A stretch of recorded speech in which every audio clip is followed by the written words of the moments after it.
शेंडे काका त्याच्या पहिल्या मजल्यावरच्या घराच्या कॉमन गॅलरीत बसलाय हे आईला लांबूनच दिसायचं. आम्ही भाजी आणायला जायचो तेव्हा तो नसायचा, पण परत येताना मात्र त्याचा ठरलेला टाइम असल्यासारखा तो बसलेला असायचा. खुर्चीत नाही, गॅलरीच्या कठड्यावर. आई म्हणायची, वर बघू नकोस, नाहीतर जोरात काहीही विचारेल. आम्ही आपल्या बोलण्यात गुंग होत असं दाखवून त्याला पाहिलंच नाही असं करून पटकन आपल्या मार्गी लागायचो. पण बरोबर त्याच्या बसण्याच्या समोरच्या रस्त्यावर आल्यानंतर एक जोरात आवाज यायचा, काय मामी, आज काय जेवायला, किंवा असंच काहीतरी. त्याला माहित होतं आईला असं रस्त्यात बोलवलेलं मुळीच आवडत नाही, तरी तो मुद्दाम चिडवून हाका मारायचाच. आईला खूप राग यायचा. आई घरी येऊन बाबांना म्हणायची, शेंड्याला काय कोण बघतय, कोण काय बोलेल याची अजिबात चाड नाही, केवढ्यांदा हाका मारतो. एवढं बोलून आई कामाला लागायची आणि मी माझ्या आवडत्या जागेवर अभ्यासाला, आमच्या दिवाणावर खिडकीपाशी. अभ्यास करता करता इतका सुंदर रस्ता दिसायचा. त्याच वेळी बाबा देवाची सांजवात करत असायचे. देवाला तुळशीला दिवा लावून माणूस आत येतोय ना येतोय तोपर्यंत दारात पुन्हा एकदा आवाज यायचा, काय मामा. आणि 6 फुटी शेंडे काका आमच्या 10 बाय 10च्या एवढ्याशा खोलीत अवतरायचाच म्हणावा लागेल, कारण आमची ती एवढीशी खोली आणि त्यात हा एवढाला उंचा मोठा शेंडे काका. मग बाबा आणि शेंडे काका मिळून बँकेतल्या, ट्रेन मधल्या कसल्या गप्पा रंगायच्या. मग अशी जोरात मारलेल्या हाका आणि त्याचा राग विसरून आई सुद्धा प्रेमाने शेंडे काकाला घरात काय असेल ते खाऊ घालायची. शेंडे काका बाबांच्या सोबत बँकेत होता. फक्त आमचे बाबा अटेंडंट आणि शेंडे काका मोठा ऑफिसर. खूप हुशार होता तो. त्या काळी फर्स्ट क्लास मध्ये बीकॉम झालेला. शेंडे काकाला सगळं काही यायचं. मामा मामा म्हणून बाबांची पाठ मात्र कधी सोडायचा नाही. आपण एवढे मोठे ऑफिसर आहोत याचा त्याला जराही गर्व नव्हता. 9च्या ड्युटीसाठी तो बाबांसोबत 6:30ला घर सोडे. जोपर्यंत तो होता तोपर्यंत एखादाच दिवस असा गेला असेल की शेंडे काका बाबांसोबत कामावर गेला नाही. त्याच्या मनात आलं तर तो 11 वाजताही जाऊ शकला असता. त्याला कोणी काही बोललं नसतं, पण फक्त मामांसोबत जायचं म्हणून तो तिथे जाऊन माशा मारत बसायचा. ही सुद्धा वाक्य आमच्या बाबांचीच. बाबा पण त्याला स्वतःच्या मुलासारखं वागवायचे. साहेब न म्हणता श्री म्हणायचे, शेंडे म्हणायचे, अरे तुरे करायचे. अख्ख्या आयुष्यात बाबांचा एकच मित्र, अगदी घनिष्ठ, शेंडे काका. एका खोलीत कसा बसू, किती बसू याचं त्याला कधीही सोयरसुतक नसायचं. त्याचं बसणं आणि गप्पा लांबल्या की बाबा बिनधास्त सांगायचे, शोभा पानं घे, हा काही लवकर उठायचा नाही. हे ऐकून पण तो बसलेलाच असायचा. खूप बोलायचा, गमती सांगायचा, मग जेवूनच जायचा. स्वतःच्या आई वडिलांना शेंडे काका मातृपक्ष आणि पितृपक्ष म्हणायचा. पितृपक्षाचे त्याचे कधी पटलेच नाही. मातृपक्षाने कधी त्याची बाजू घेतली नाही हा त्याच्या मनाचा सल होता.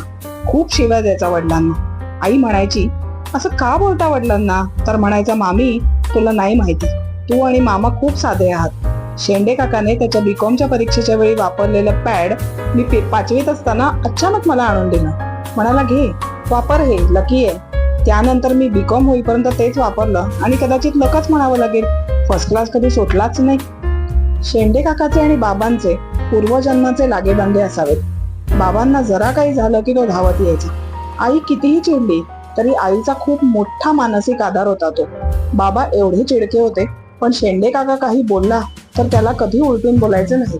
मुलगा, धाकटा भाऊ, काही म्हणा, आम्हाला त्याची सवयच झाली होती. त्याची आई वारली आणि मग शेंडे काकाचे गॅलरीच्या कट्ट्यावर बसायचे प्रमाण वाढले आणि आमच्या घरचं येणं जाणंही. आणि अचानक हे प्रमाण कमी व्हायला लागलं. शेंडे काका पालीला जायला लागला. गेला की 2-2 दिवस तिथेच असायचा. कामावर दांड्या मारायचा. बाबा घरी आले की सांगायचे, शेंड्या कसल्या तरी नादी लागलाय. विचारलं की म्हणायचा, आमचे गुरु आहेत, तिथे जातो. बोलण्याचे प्रमाण अर्ध्यावर आले. आणि एक दिवस हँडसम शेंडे काका घरी आला. तो एकदम केस बारीक केलेला. म्हणाला, मामी नोकरी सोडली, आता पालीला जाऊन राहतो. का कशाला विचारू नको, कधी आलो तर भेटेल, आता इथे राहणे नाही. वादळासारखा घरी येणारा, रोज येणारा, तासनतास बसणारा शेंडे काका वादळासारखाच आमच्या आयुष्यातून निघून गेला. मग एक दिवस बाबांनी डोळ्यात पाणी आणून शेंडे काकाची गोष्ट आम्हाला सांगितली. शेंडे काकाचे बँकेतल्याच एका मद्रासी मुलीवर प्रेम होते. तिच्या घरून विरोध होता. याच्या मातृपितृपक्षाला काहीच फरक पडणार नव्हता. दोघं मिळून ठरवून मोकळे झाले की रजिस्टर लग्न करायचं. शेंडे काकाच्या बाजूने सही कोणीही करेल, तिच्या बाजूने आमचे बाबा सही करणार असं ठरलं. लग्नाच्या 2 दिवस आधी तिने मैत्रिणीकडे राहायला जायचं आणि मग 2 दिवसांनी लग्न करून घरी कळवायचं. सगळा प्लॅन ठरला. पण लग्नाला एक दिवस आधी तिने दांडी मारली. खूप उत्साहात असलेल्या शेंडे काकाच्या टेबलवर एक चिठ्ठी आली. मी कुटुंबाच्या विरोधात जाऊ शकणार नाही. बाबा म्हणाले. 3 दिवसांनी ती कामावर आली आणि तिला गुड बाय करून शेंडे काकाने हसत हसत सरकारी बँकेची नोकरी सोडली आणि तो सगळ्याच हसण्या बोलण्यातून अलिप्त झाला. बाबा आणि आई त्या दिवशी खूप रडले. यानंतर तो 2दाच घरी आला. एकदा बाबा आजारी असताना आणि नंतर बाबा कॅन्सरने गेले तेव्हा आईला भेटायला. माझ्या मनात मात्र कायमची इच्छा राहिली की एकदा त्याला भेटावं. त्याच्या आठवणीतली मी शाळा कॉलेजवाली, माझं लग्न झालंय, मला मुलं आहेत वगैरे सांगून त्याच्याशी पुन्हा त्याच जुन्या गप्पा माराव्या, खूप हसावं गमती जमती ऐकून. याच इच्छेपायी अख्खं पाली गाव एक दिवस पायदळीत उडवलं, पण शेंडे काकाचा पत्ता काही सापडला नाही. काही दिवसांनी बातमी आली, शेंडे काका गेला. खरं तर शेंडे काका त्याच दिवशी गेला ज्या दिवशी त्याला ती चिठ्ठी मिळाली. पण आमच्या मनातून आजही शेंडे काका जात नाही. त्याने गप्पा सोडून काहीही दिलं नाही आम्हाला कधी. पण हक्क गाजवणारी काही माणसं देव मुद्दाम पाठवतो म्हणे तुमच्या आयुष्यात.